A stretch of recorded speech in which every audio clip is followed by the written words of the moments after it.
Bonjour, je vais vous montrer dans le présent vidéo comment est-ce qu'on doit multiplier des expressions algébriques. Donc ici on parle lorsqu'on veut multiplier des polynômes avec d'autres polynômes. Donc, dans le premier cas, étant donné que j'ai deux parenthèses avec chacun deux termes à l'intérieur, on va faire ce qu'on appelle la double distributivité. On peut faire, j'imagine, la triple distributivité. À un moment donné, je ne sais pas s'il y a des termes pour chacune. Là.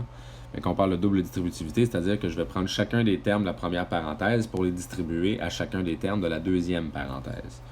Autrement dit, ici, tiens, on va faire en rouge les premiers liens. Donc le 8xy, je vais le multiplier par... Oups. 2x à la 2. Je vais également le multiplier par moins 4y. Et je vais faire la même chose avec le 3x que je vais multiplier par le 2x à la 2.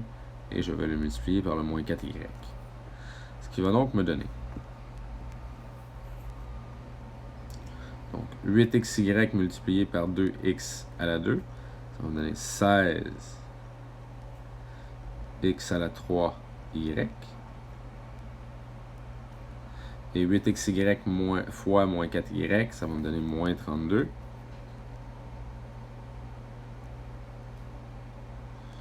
xy2. Voilà pour la première série de multiplication. Je m'attaque maintenant à la deuxième série. Donc 3x multiplié par 2x à la 2, ça me donne 6x à la 3.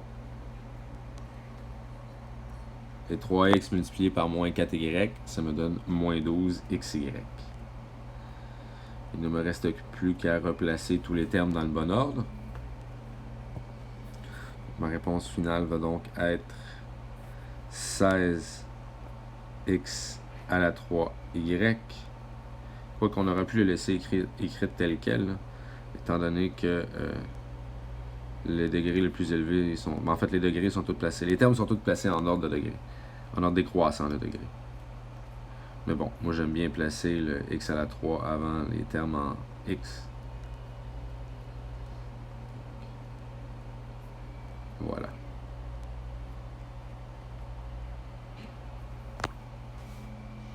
Alors voici la réponse finale, et je n'ai aucun terme semblable, donc je peux absolument rien réduire. Maintenant, on va aller faire le deuxième exemple. Donc, encore une fois, j'ai deux termes dans chaque parenthèse. Je vais donc avoir 4 termes, parce que deux termes multipliés par les deux termes de la deuxième, ça fait 4. Ok, donc encore une fois, on fait les deux multiplications suivantes, ensuite suivi de celle-là.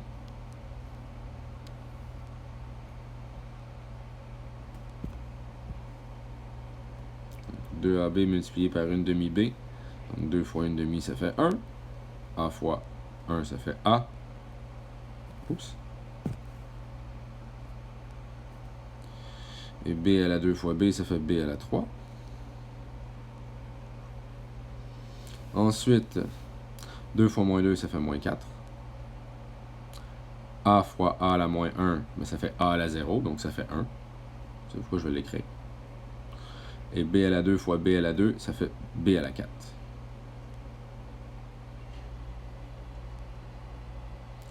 Ensuite, je vais multiplier le moins 3AB moins 1 fois 1 demi B. Donc, ça va me donner moins 3 demi. A. Évidemment, les B vont s'annuler parce que ça va être B à la 0. Et finalement, moins 3 fois moins 2, ça fait 6. A fois A à la moins 1, ça fait A à la 0, donc 1. B à la moins 1 fois B à la 2, ça fait B. Ok, maintenant je vais uniquement tout replacer ça, me débarrasser des 1 entre parenthèses. Je vais donc avoir AB3 moins 4B4 moins 3 demi de A plus 6B.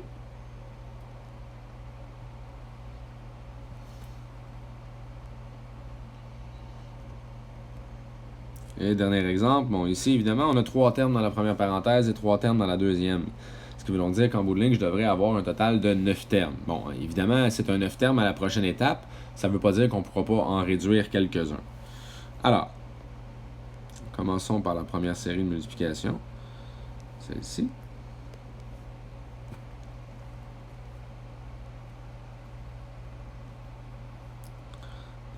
Ce qui va me donner, donc 2 fois 1, ça fait 2.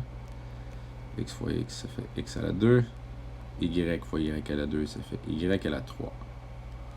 Ensuite, 2 fois 3, ça fait 6. X fois X à la 2, ça fait X à la 3. Y fois, fois rien, mais fois 1, ça fait Y. Et 2 fois 2, ça fait 4.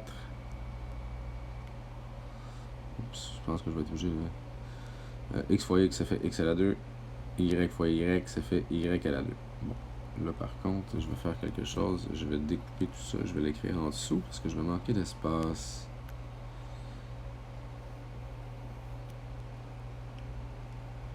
Ok. Ensuite, je vais multiplier le 3x par les 3 termes de droite. Ça va donc me donner 3 fois 1, ça fait 3. X fois X, ça fait X à la 2. Et 1 fois Y à la 2, ça fait Y à la 2. 3 fois 3, ça fait 9. X fois X à la 2, ça fait X à la 3. 3x fois... Non, 3 fois 2, ça fait 6. X fois X, ça fait X à la 2. Et il me reste un Y. Et je termine, on va le faire en vert, tiens, en multipliant 4y avec les 3 termes de droite. Donc ça va me donner plus 4 x, y3. Ensuite, plus 12 x2y. Et 4 fois 2, 8, donc plus 8 xy2.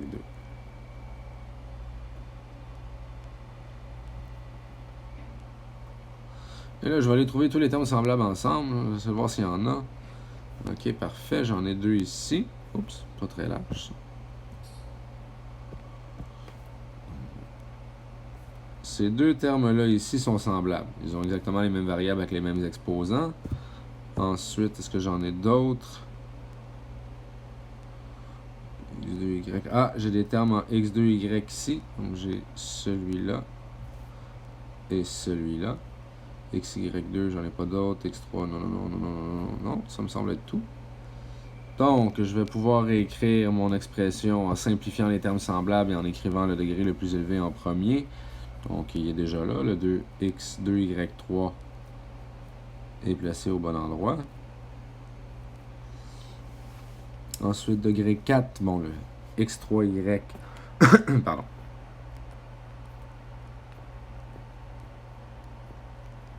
est à la bonne place. Je vais me les barrer pour être sûr de ne pas les réutiliser. Ensuite, est-ce que j'ai d'autres? Non, ensuite, là, je vais avoir les x2, y2. Les deux ensemble, j'en ai 7. Donc 4 plus 3, 7.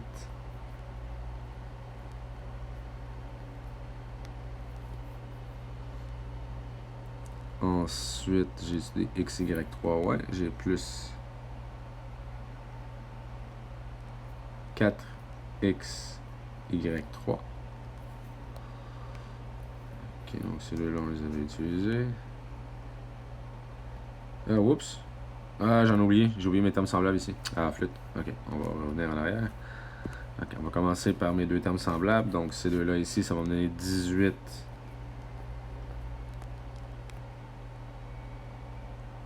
Ah non, j'étais correct. C'est degré 3. Ah ben oui, non. Non, ça vaut quoi, là? Je réeffacerai pas tout, là. Je vais juste le réécrire. Le 4x, y3 était bon.